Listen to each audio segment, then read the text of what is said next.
Hey everyone, and welcome back to another video. In February through early March of this year, I spent 10 days in Belgium visiting my future in-laws who are American citizens living in the country. While this was first and foremost a family visit, I did want to capitalize on the experience as much as possible by trying as many Belgian beers as I could and absorbing as much information as possible. So while this was not a full-fledged beer tourism trip, it was still a fantastic experience that I just want to share with everybody for the purposes of education and obviously entertainment. I dove fully into Belgium's beer culture while I was there, trying some of the rarest and the best beers in the world. I also visited a few Trappist monasteries and even was able to spend a few hours in conversation with a Trappist monk from Chimay. So I am very excited to share with you what I've learned and what I've been inspired to do. At the end of the video, I've also got a full compilation of all of the brewing knowledge that I picked up while I was there and some real inspiration to brew some Belgian ales. So please stick around for that. Belgium isn't usually at the top of the list for most people's ideal European destinations.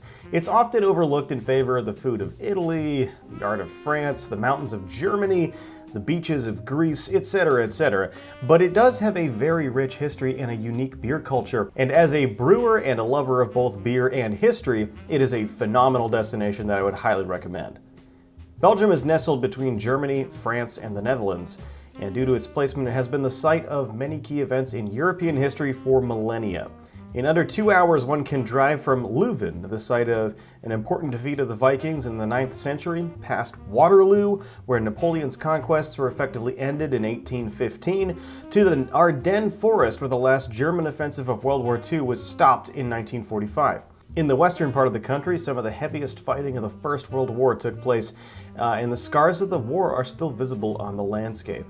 Belgium is a mostly flat country with open farm fields, scattered small towns, and lots of windmills. There are a few large main modern cities such as Brussels and Antwerp, but most of the towns really just have a charming old world feel with brick and stone houses along narrow cobblestone streets and medieval structures. While most Belgians speak a little English, it's best to try and learn the basics of either French or Dutch while you were there, as most people will start talking to you in either of those languages instead of English, plus it's just polite. North and west of Brussels, most people speak Flemish, which is a dialect of Dutch, and southeast of Brussels, everybody speaks French. Every town, no matter the size, has a Grande Place, which is typically a large open square with cafes, churches, and administrative buildings surrounding it. This is a phenomenal spot to sit outside and have a beer or two with some classic Belgian food. Seriously, the frites, or fries, are worth it. I also highly recommend croquettes, which are these fried little balls of creamy ABBEY cheese, and they will change your life. Also well worth it are moules, or mussels in sauce, or any variation of croque, which is a ham and cheese sandwich on steroids. If you're in the north, try some Flemish stew as well. Belgian beers pair excellently with all their food, and in fact, most of the dishes are actually made with beer. Belgian beer culture is quite unique, and there is a long list of styles that originate in the country. Trappist styles like single, double, triple, and dark strong ale, blonde, brune, golden strong ale, wit beer, bier de garde, Flanders red ale, oud bruin, goose, not to be confused with gozo, which is different, kriek, lambic, and saison. Furthermore, these style names are just an attempt by the BJCP to really just categorize Belgian beer. Belgian brewers are notoriously experimental and individualistic, and you can't really just confine them to styles. Most often, beers in Belgium don't really fit into the parameters of the BJCP guidelines. For example, Orval, which is technically a Trappist triple, is actually made with a mixed fermentation of ABBEY ale yeast and Brettanomyces, and would actually score much higher in a competition if you entered it as a saison than as a Belgian triple. One of the most fun aspects of Belgian beer culture is that every single beer made in the country comes with its own glassware, which is specifically designed to best present that specific beer. Some glassware is designed to focus on appearance, showcasing clarity or a fluffy head. Some is designed to funnel aromatics from yeast and spices to your nose, and others are designed as if you're drinking out of a bowl, so you can take a huge draught if your heart so desires. Belgians take their beer very seriously, and this aspect is no exception. In most cafes, you will not be served a beer you order if the appropriate accompanying glassware is not available at that time. One of the best parts of the whole experience is how cheap the beer is relative to finding it in the United States. For someone who is used to drinking $10 beers in the Boston area, enjoying a €5 glass of Chimay Blue in Belgium is extremely satisfying, and that's coming from the bar. In fact, a 330 milliliter bottle of Chimay Blue is under €2 at most bottle shops in Belgium. Whereas in the US, my local bottle shop sells it for like $7 for a 330 milliliter bottle. Even with a conversion rate, that is a lot more money. Most beer in Belgium is traditionally bottle conditioned, and you will be served an open bottle with an empty glass, and you pour the beer yourself when you order a beer. But a few beers are served on draft, mostly just the big names and macro beers like Stella Artois, Jupiler, and Leffe. However, in some cases you can find some ABBEY beers on draft. The most common ones I found were Triple Carmelite, Saint Foillant, and if you find yourself in Chimay, all of Chimay's beers are actually available on draft at the Espace Chimay just down the street from the Abbey. I found this really surprising since one of the most fundamental aspects of Belgian beer is the bottle conditioning process. And many will say that you should never serve an Abbey beer on draft. So while I had the opportunity, I conducted a little experiment and I compared a Chimay White served on draft to one that was bottle conditioned, and I was actually really surprised with the results. They were really similar. In fact, I really couldn't discern a difference between them in flavor, aroma, or appearance, including the quality of the head. The only difference that I found was that the bottle conditioned one had a slightly higher level of carbonation, which you could feel as you drank the beer, but that was it.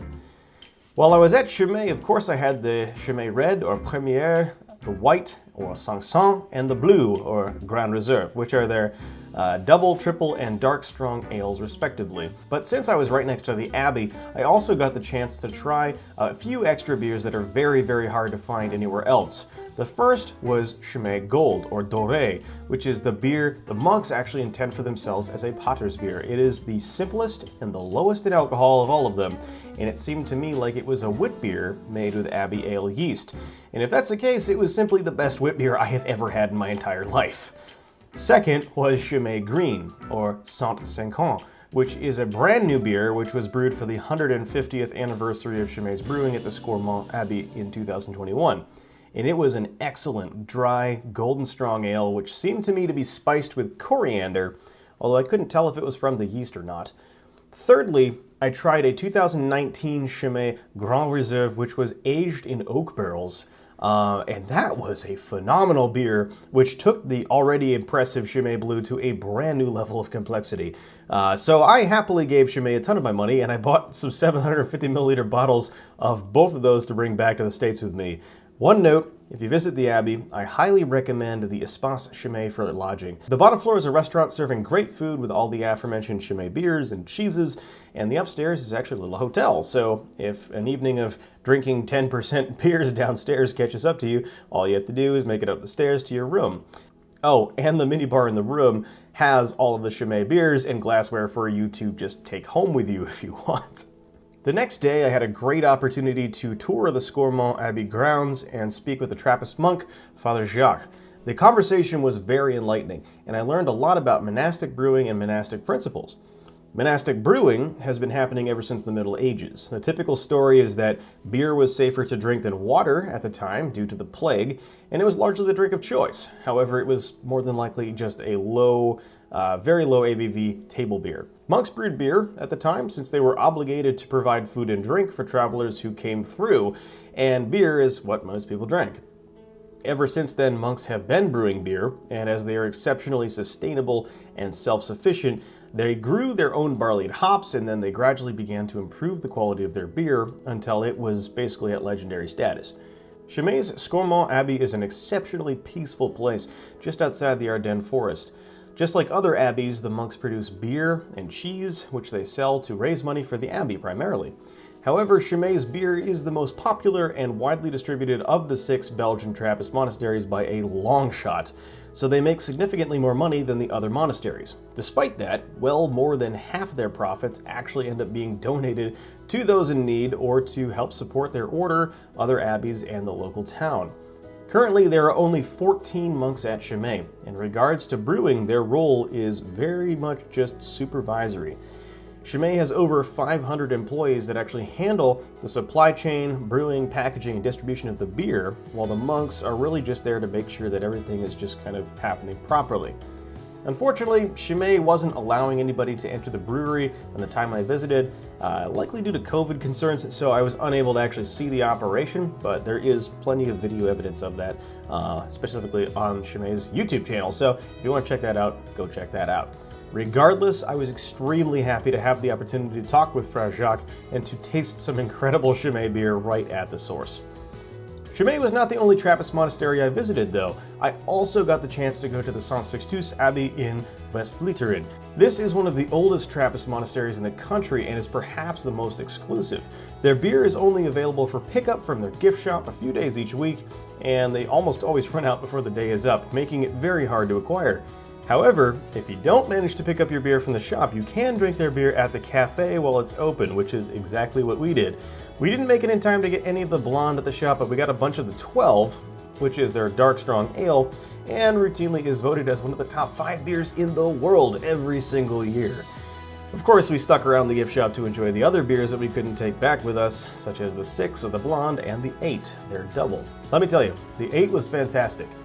But the West-Vleteren 6 and 12 are among my favorite beers I have ever had in my entire life. And they are extraordinarily complex and extremely drinkable, and I count myself lucky to have experienced them at the source. It is also worth mentioning that their cheese was among the best I had in the entire trip, and I ate a shameful amount of cheese. Similar to Chimay's Scramont Abbey, the Saint-Sixtus Abbey is located in a very peaceful and off-the-beaten-path location.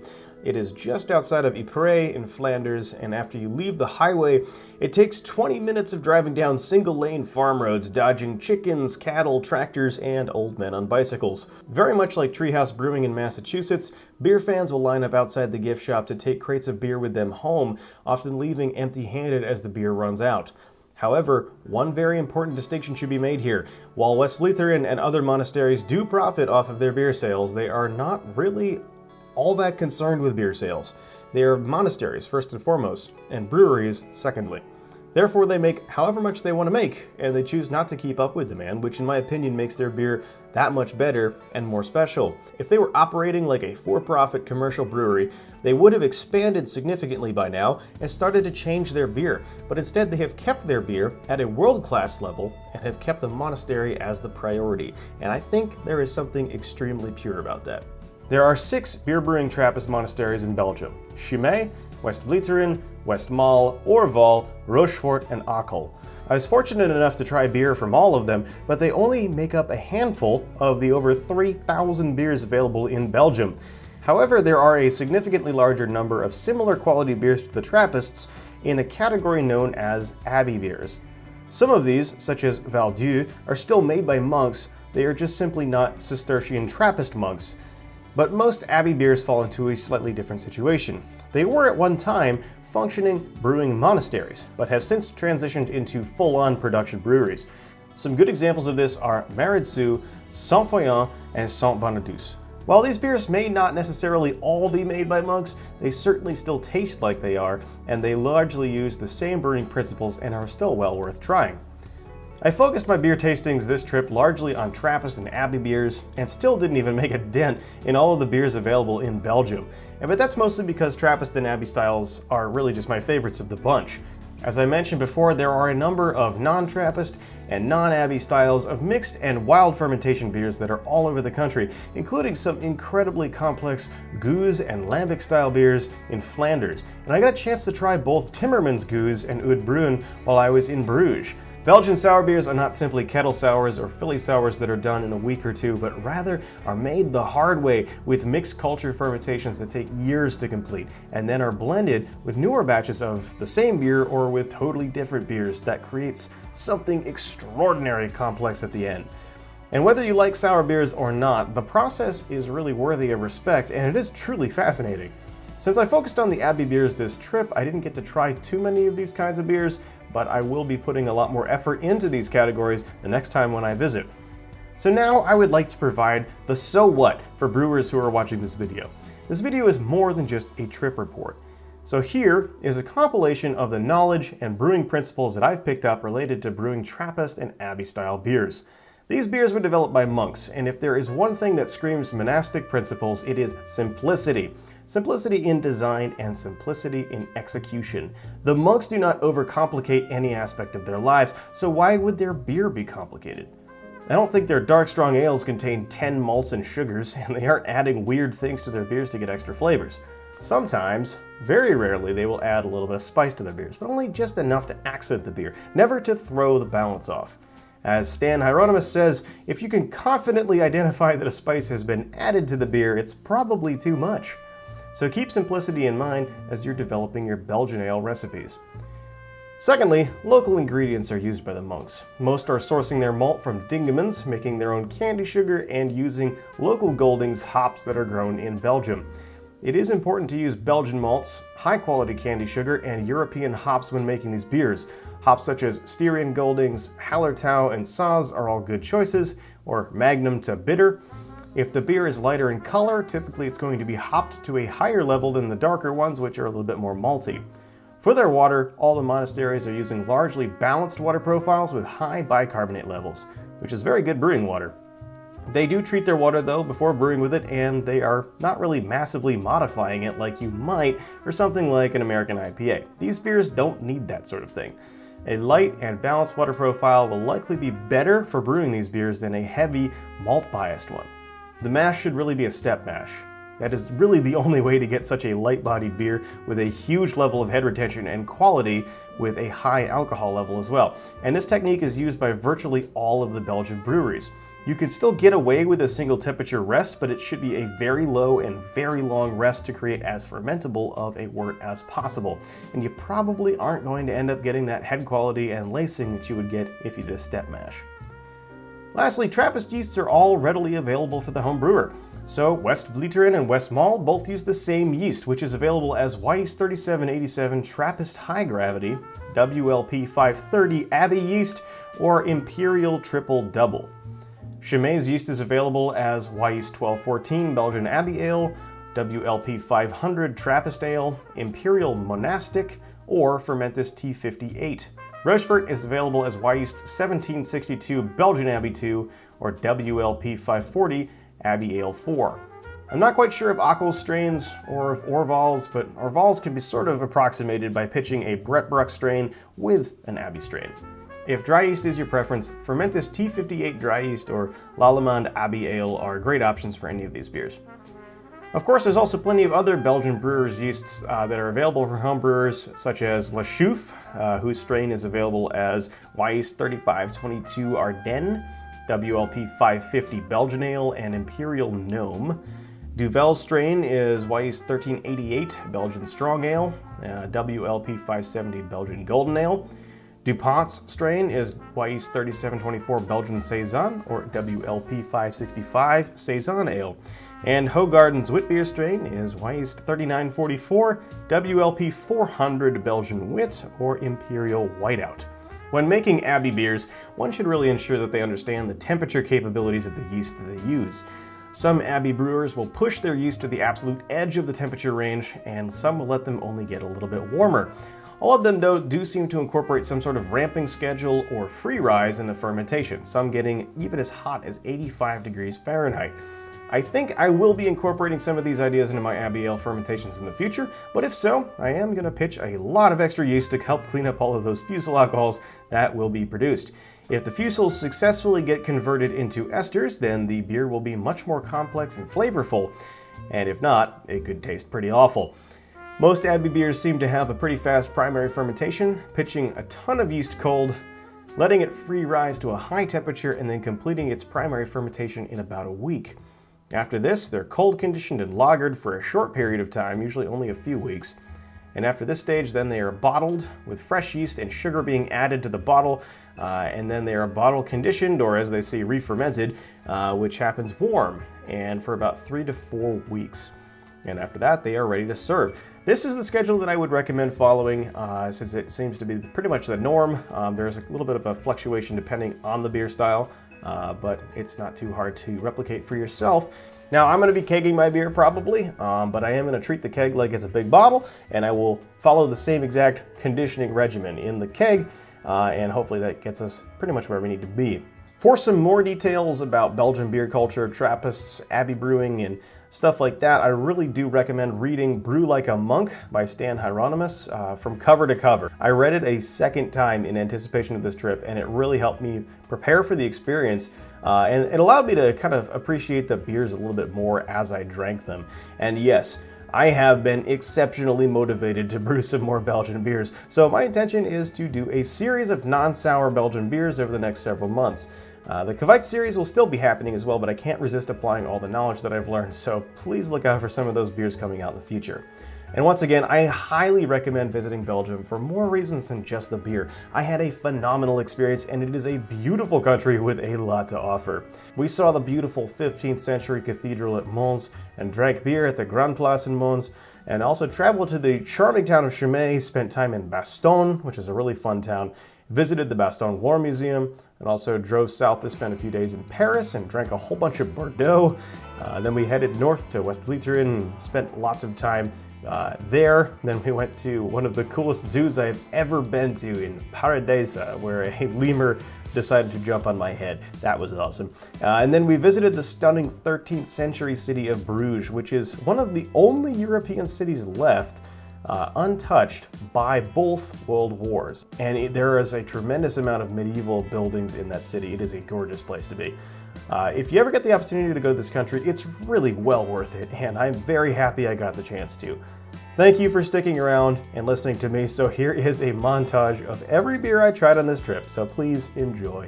Thank you for being here, and cheers.